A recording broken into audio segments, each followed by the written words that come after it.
Hello, and it's good to see you again. So last weekend, I was at a music festival, and as happens at music festivals, you'll sometimes see people in particular kinds of outfits. There's a whole category of usually young women who are dressed in a particular way. It's kind of what you see with influencers. They'll have the hat, maybe the cute glasses, the little tank or t-shirt with a little belly bearing, um, and shorts or a little skirt, cute shoes. It's a look. It's a look, and they look adorable, and they're young, and it fits them. And I will admit to some envy because I don't think I could wear that comfortably. I don't think that would look the same on me. I don't think I should be wearing other people's clothing because that other clothing isn't right for me. I think sometimes we do that in setting up our practices. Rather than deciding our own outfits, as it were, what clothes are right for us, we look around and going, what's everybody else wearing? Let me wear what they're wearing. Let me just do what they do. And just like my experience at the music festival, maybe that works. I haven't tried an outfit like that on in a long time. Maybe I'd look adorable or not. Every day I got to get up and I got to choose my own clothing. Every time I go shopping, I have to choose my own clothing. When you start a private practice, you have to decide what your practice is going to be, which is why I am so the drumbeat about the first 5 questions, which is the first thing you should do when starting a private practice. And it's not where most of us want to start. We want to start with picking a name or designing our room or finding a place to practice or all of that practical nuts and bolts stuff. That's where we want to start because it's easier, because we understand that. But what we ought to be doing is picking our own outfits. Because when you answer these first 5 questions, you are also laying the foundation for your practice. And so many questions that come up later are easier to answer if you've answered these first 5 questions for you. And they are your questions to ask and answer. And you only have to answer them as well as you understand things at this point. You don't have to have all the answers in all the world. You don't have to have the perfect answers. You just have to have the best answers you have at this point. So let's take a look at these questions and let me give you an introduction to them and help you understand what you get out of answering these first 5 questions. Question number 1 is always, who am I as a person and as a massage therapist? Who am I? At least as much as I understand myself now, because that's part of why are you doing this and what do you want out of it? And that's not just feeding your ego. We will run a better practice if our practice is aligned with our values and our goals and the things that we want. We'll run a better practice and we'll have a better time doing it. Question number 2 is, what is it you have to offer? This is, what are you selling? And it's not massage therapy. We are offering people a combination of results and experience. The results are, what can we help you change in the next hour? Because not a lot of people come in for a massage wanting to be exactly the same in an hour as they are now. So what is it we think we can help people with? What do we think we can deliver for them? What can we help them change? Even if you're straight out of school, you can help people achieve certain results. But also, what's it like to work with you? And you can refer back to question number 1. What's your view of the body? What's your view of the health? What kind of a person are you? What kind of a space and a place do you create? What's it like to work with you?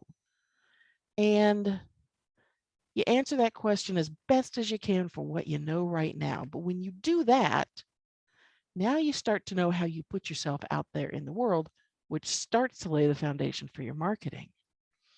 Question 3. How much income does your practice need to generate for you? Now, we all come into private practice with different financial needs. Some people are not depending on their practice to generate a specific income.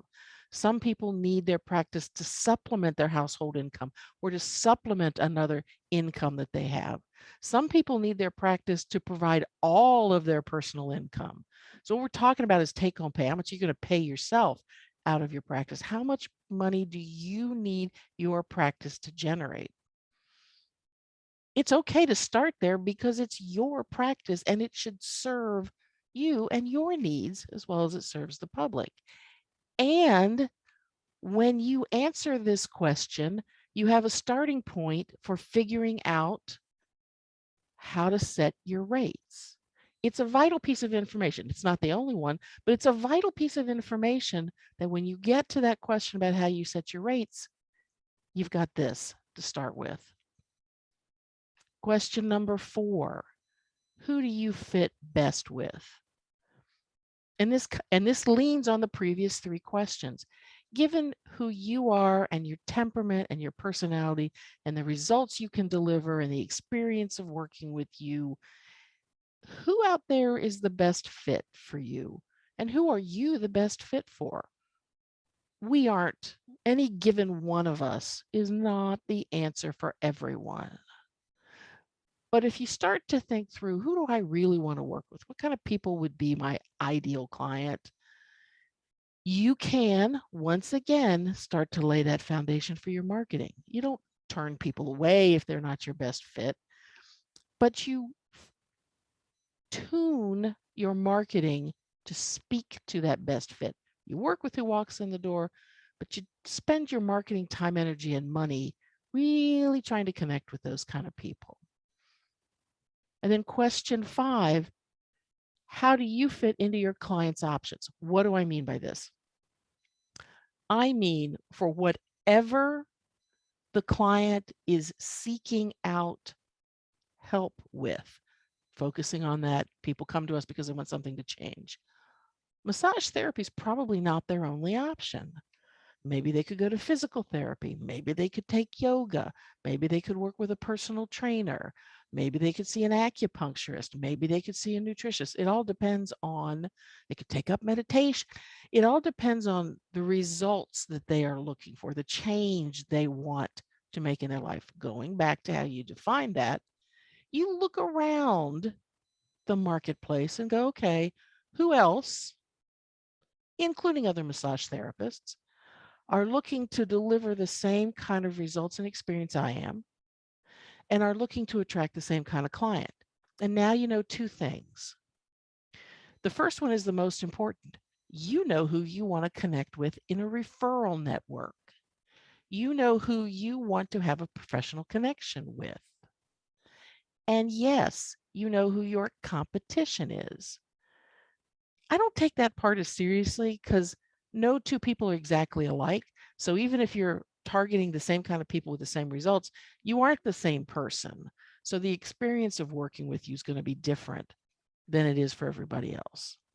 But you know how to highlight what you have to offer in your marketing, and you know how to start building a referral network where you can send clients to them when appropriate, and they can send clients to you because you're both in the same world of trying to deliver certain results to certain kinds of people. And when you take the time to answer these 5 questions, you've laid a really solid, healthy foundation for your practice. Really solid, healthy foundation for your practice. Which is why it's worth the time and energy to answer these questions as best as you can with what you know now. For those of you who are really just starting out, like, the ink's barely dry on your license. You answer with the best information you have, the best awareness you have. And maybe you come back, if you're really new at this, you come back and you revisit these questions every year or so with the new knowledge that you have from the last year or two in practice. If you've been in practice for a while, if you've worked for other people, you probably have a better sense of this, but you still get to come back and revisit it. These are your guiding lights. This information, this is who you really are.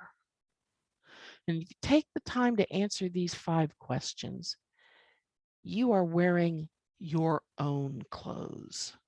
You are wearing an outfit that looks good on you.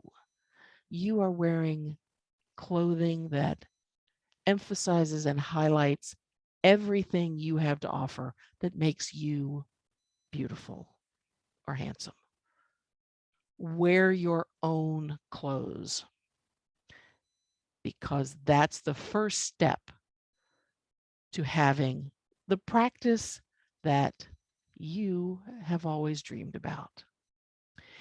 If you'd like to look at this in greater detail, I'm going to be at the AMTA convention in August of 2022 teaching this class. This is part of a larger class on how to set up a practice.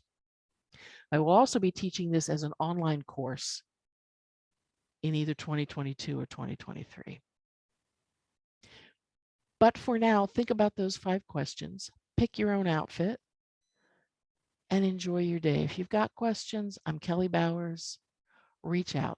I'd be happy to talk to you about this. And I hope you have a really great day and are picking out your own wardrobe. Take care of yourself.